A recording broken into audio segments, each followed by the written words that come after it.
¿Qué lo que y'all? What's good? Estamos activos, bienvenido, and we are now una comunidad de más de 8,700 suscriptores. So big shout out to all y'all that have already subscribed, and if you haven't yet, come on.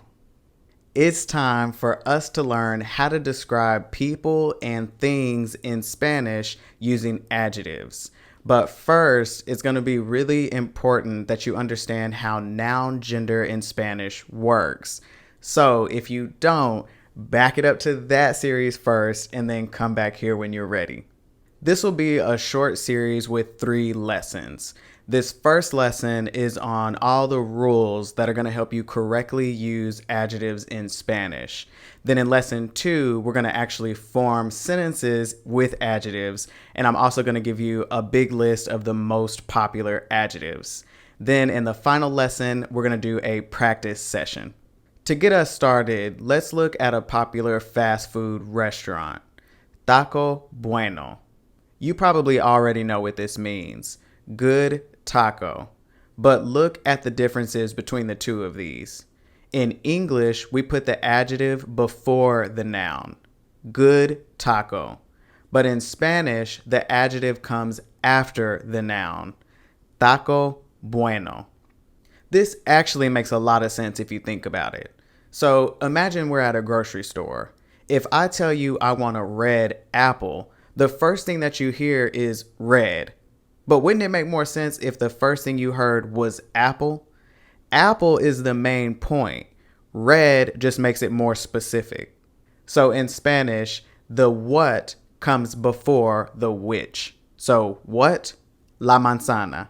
Which? Roja. So now we understand the first rule of Spanish adjectives. The adjective comes after the noun. Now let's look at our 2 examples together. Taco bueno, manzana roja. Notice that taco and bueno both end with o, but manzana and roja both end with a.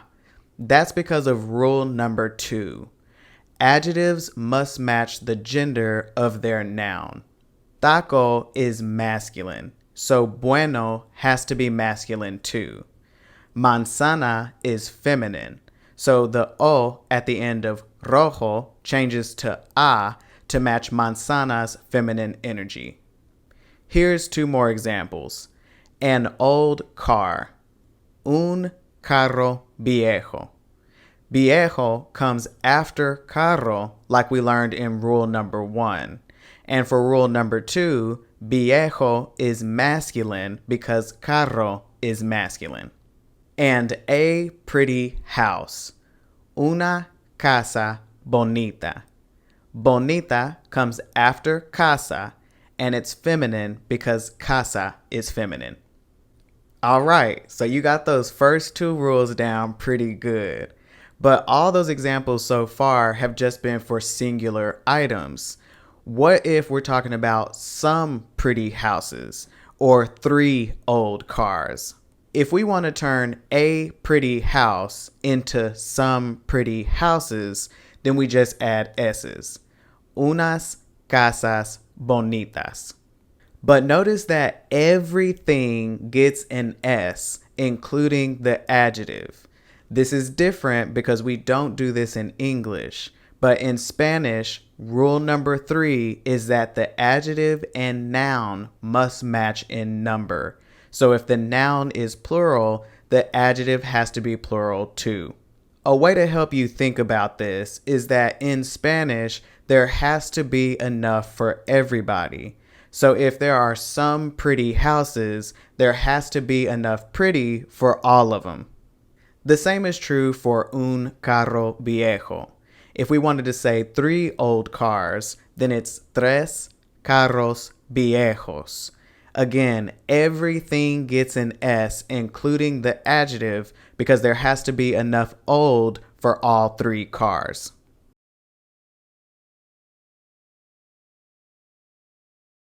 Now, also notice that tres comes before the noun. That's because of rule number 4. adjectives come after the noun, but articles like the, a, and this, ownership like my and your, and numbers all come before the noun. So that's why it was tres carros viejos. So now you understand the 4 rules of Spanish adjectives, and there's just one more big thing to go over. So in rules 2 and 3, all the examples that we saw ended in o and a, but that won't always be the case. So here are some of the other most popular adjective endings that you might see and how to handle them. You already know this first one, but I'm going to put it up there anyway. So o is for masculine adjectives, like rojo.